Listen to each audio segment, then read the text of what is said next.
great to speak with you today, Alan. And before we start the interview about business operations models and becoming a disruptive competitor, can you provide a brief background of yourself? Yeah, surely. I'm the chairman and founder of a specialist supply chain logistics and operations management consultancy in the UK, but we work internationally. We're a team of about 35 people. We're called LCP Consulting, and we're arguably the leading specialist independent in the UK and Europe. So that's been my life's work. But I'm also a visiting professor at Cranfield School of Management, which is the premier supply chain logistics operations institute in Europe, and has a great reputation. I've been going there since 1987, and in 2006 they kindly gave me a visiting professor status, which was very nice. So I'm part-time academic, business consultant, and then as of 2015 an author with the book. And can you talk about the book? What is the book about? And the title of the book is called Business Operations Models, and the subtitle is Becoming a Disruptive Competitor. And it was, I took it as an opportunity to unpack and explore my obsession, which is what makes businesses super performers, what makes them really tick, and the finding from sort of 40 years of experience that very often operations, just how you do things, is significantly underplayed as a strategic advantage. So I've tried to unpack with my co-author Martin Christopher and present a framework through which managers and academics can look at super performance in business. Are you there?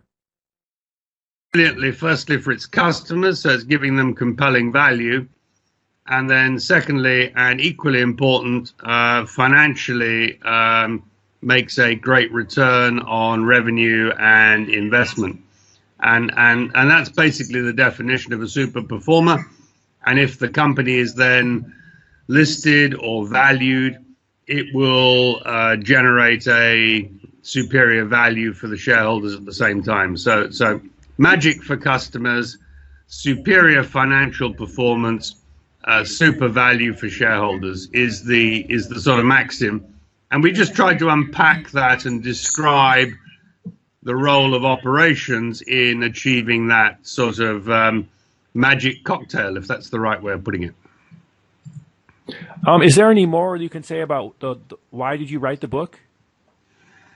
Well, yes, constantly being asked when teaching and consulting, what does good look like? What is a super performer? How do they get there?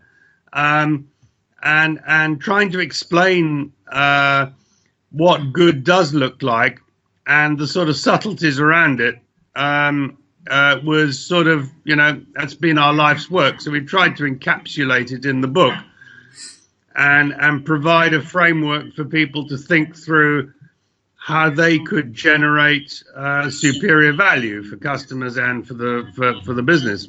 And the one of the discoveries through the case studies that are in the book is that competitive advantage is actually very slender. So you don't need to be dramatically better to be a super performer. You need to be a little bit better, probably in several places. And we've called that the power of 1%. And if you exercise the power of 1% across the operations of the business, then you can do better things for customers and you can do them cheaper. And so we've tried to make that point and then unpack what we've called 4 scenarios for disruptive competition. So the 4 dimensions that that we've picked and unpacked are obviously technological development, and there the digital revolution looms large, and we've described how really technology is not a disruptor in its own right. It's how the technology is enables companies to disrupt. So that's the first one. The second one is channels to market. So how you select your channel to market to reach your customers can have both service and cost benefits, and that can be a disruptor, clearly with disintermediation of existing channels and reformatting channels of distribution. The third one is excelling at the basics, doing the basics brilliantly, and it's amazing how many companies don't do the basics as well as they could. And there's frequently 2, 3, 4 points of margin hanging around in how you do the basics. So there's quite a big opportunity. And then finally, slightly tongue-in-cheek, we talked about optimizing the business model, because in the book we actually talk against classic optimization theory. And we're saying actually optimizing is about finding new paradigms. So not about riding a particular mathematical curve, it's about changing the shape of the curve. So those are the 4 scenarios, and we unpack those and provide a case study on each, or 2 or 3 cases on each.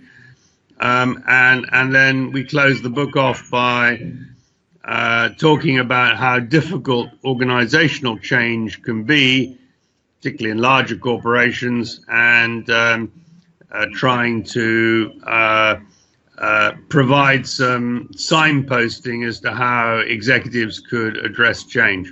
So that's a sort of short summary of the book.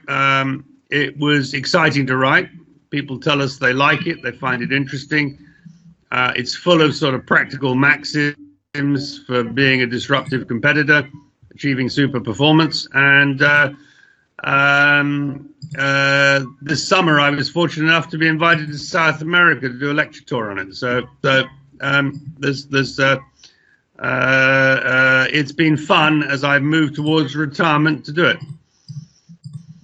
And then my last question, in the book, do you mention at all about how to implement some of the ideas? Yes. Clearly, each case study is written from the experience of implementing and achieving success.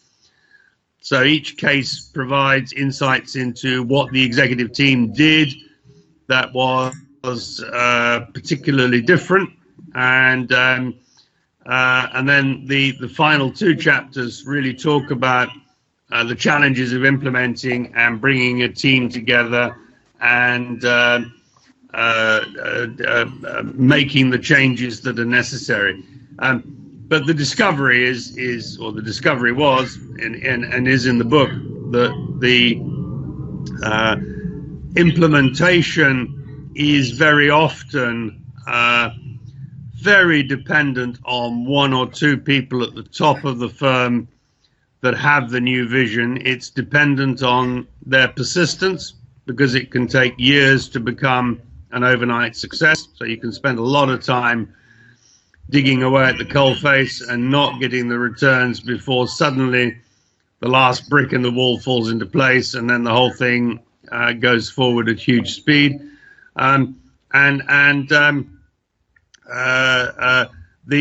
The importance of understanding just where your operations structures, organization capabilities will make a difference, because another big learning from the book is that most brilliant companies are not brilliant at everything, and actually they don't need to be. They need to be brilliant at things that really make a difference for their customers, and over time they may need to add skills, but in the framework, when you diagnose how companies have become super performers, what you find is that in a framework of 9 different modules, companies will typically have been really good at 3 or 4, no more than that. So they'll have pieced that capability together. So yeah, there's some quite practical guidance, we hope, on how to implement.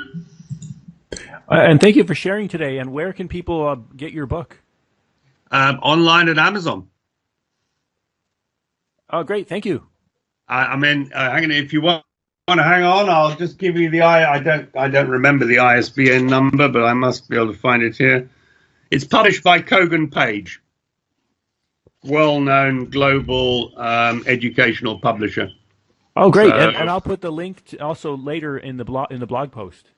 Yeah, ISBN is 978 7494 7331 0.